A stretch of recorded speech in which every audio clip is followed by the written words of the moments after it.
Are overpowered villains good for shonen and anime? A common sentiment among anime fans is that when a villain gets too powerful, the story starts to become boring or there are too many ass pulls. And I respectfully disagree because I think an overpowered villain can make a story far more compelling.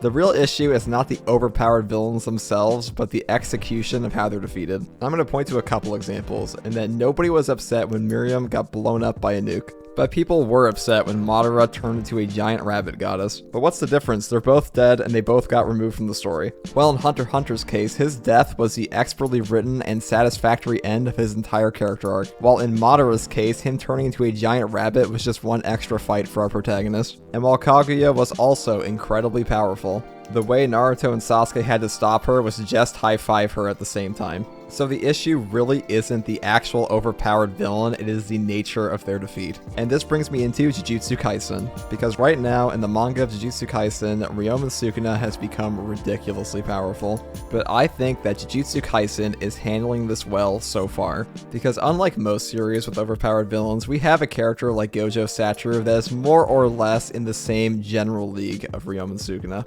And this is set up from day one. Now, which one's more powerful than the other one directly, I'm not power scaling in this video. The point is the thematic setup. And on top of this, we also have a character like Yuji who has been hinted at the entire series to have far more power buried inside of them. And not only is he hinted at having more power, his entire character within the story was created to deal with this overpowered villain. So JJK Akutame has successfully set up 2 ways to possibly defeat the overpowered villain in their story. And on top of direct power levels, the emotional and ideological conflict between Yuji and Sukuna has been there from day one. And the overpowered villain himself in this story has a foreshadowed weakness. So that's great and all, but how exactly does an overpowered villain improve the story? Well, to tackle this question, let's first talk about the fact that overpowered villains are far from exclusive to anime. It is most certainly a trope, but a trope is not inherently good or bad. And there is a reason people keep coming back to these kinds of stories, and it's not just because they're all stupid and like bad literature. Because having a dominating villain in your story can not only up the stakes, but also gives the reader something to look forward to. Watching the emotional breakdown of a pompous, overpowered villain is satisfying. This is why so many people enjoy the Aizen fight even though Ichigo got an ass pull power up. When you see a character like Ryoma Sukuna in Jujutsu Kaisen mince Ryu's head into 3 pieces, you are fully made aware of the power structure of the world, and the main characters are usually forced to look for an ulterior way to defeat the main villain. And while this opens the door for incredibly stupid, when pulled off properly, it's all upside. So overpowered villains can be a great and satisfying way to close out your story. But I want to take a tangent into another trope that Sukuna embodies, in the pure evil trope, because Ryoma Sukuna is goddamn evil. Sukuna is a juggernaut of self-confidence, and has a complete disregard for others. He is sadistic and downright enjoys his villainy. From the very beginning of Jujutsu Kaisen, you hear that Ryoma Sukuna was a complete menace when he was alive. Gojo says he'll be a hard fight, everyone talks about him like he was the worst thing to ever live. The reader sees glimpses of who he is in Shibuya and in the Cursed Womb arc, and then in chapter 212 you see it come into full reality, and he lives up to all of the hype. And what I personally like about Sukuna's use of the pure evil trope the most is just how simplistic his motivations are. And most of the time, simple motivations are bad, but in a pure evil villain, they aren't necessarily. Because the less roadblocks a villain's morality has, and the more hedonistic their goals are, the harder it is for the protagonist to ever talk them out of it. And Yuji learned this lesson firsthand, because every single thing this guy has ever done in the entire story is to benefit himself. And this works perfectly because we have another villain in Kenjaku, and Kenjaku is the grand plot architect of Jujutsu Kaisen, and that leaves Sukuna free to be the wandering menace he was always built up to be. But JJK Akutame isn't stupid, so they had him take over Megumi, and now our protagonists have another reason to go find him. And on top of all of this, Sukuna does not fall into the normal trap of a pure evil villain where they crack under pressure, because while he is most certainly prideful and boastful, he also wants to be pushed in every fight. I know I'm an anime YouTuber, so the whole bread and butter here is to clap and say Thing is good, but Thing is actually good. I honestly think that Ryoma Sukuna is one of the better shonen villains in a very long time, because he is everything he was built up to be. Everyone says this guy sucks, they say he's an evil legend, he comes out permanently, he sucks to be around, and he's an evil legend. There was zero false advertisement here. There's no backstory of like a cute little Sukuna crying like the nine-tailed fox. At least not yet. Though my personal theory for Sukuna's backstory is that he picked up Urame on the street. This was one of my problems with Naruto, is that Madara is an excellent villain, But unlike Sukuna, he had basically no direct interaction with the protagonist until the very end of the story.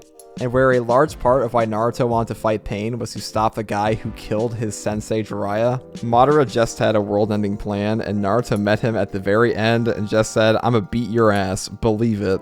And on the other hand, Yuji wants to beat Sukuna's ass because he stole his best friend from him. And Gojo wants to beat Sukuna's ass because he stole the student he helped raise. And Sukuna, meanwhile, doesn't care about Gojo or Yuji at all. This is all just par for the course for this guy. He took Megumi's body, he's gonna sink his soul into oblivion, and then presumably live in his body forever. And then when Megumi's body starts to die of old age, he'll just do it again to some other poor bastard. All while having Uraume just clap behind him and cheer him on the entire time. Because Uraume is just a bottom feeder Kabuto wannabe. Yeah, they're pretty strong, but they're not going to be doing any goddamn Edo Tenseis. All Uraume is here for is to get mid-diffed and get that part 1 Orochimaru bath ready. Because the main dish here is Ryoma and Sukuna, as it has been from the beginning of Jujutsu Kaisen. Because the world is just not safe with this guy inside of it. You can't talk him out of it, you can't go along with his plans, he doesn't care. You either scram or you die. He is unsettling to be around because he's so unpredictable.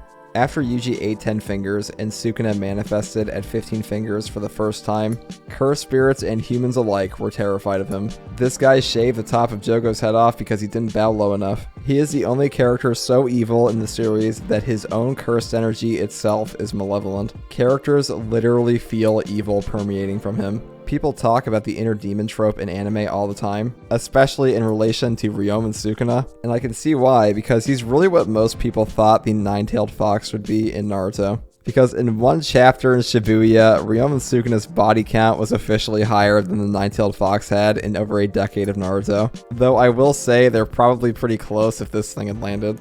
Now, while there are hints that there's more to the character of Sukuna than simply being evil, whoever he used to be, whatever his occupation was, whatever his title was before he was the Fallen, it doesn't really matter to him anymore because now he is the King of Curses and that is all he intends to be for the rest of his life. And personally, I think this is done really well. And a large part of this was the build-up to Ryoma and Sukuna being free. Everybody knew that he was going to be free eventually.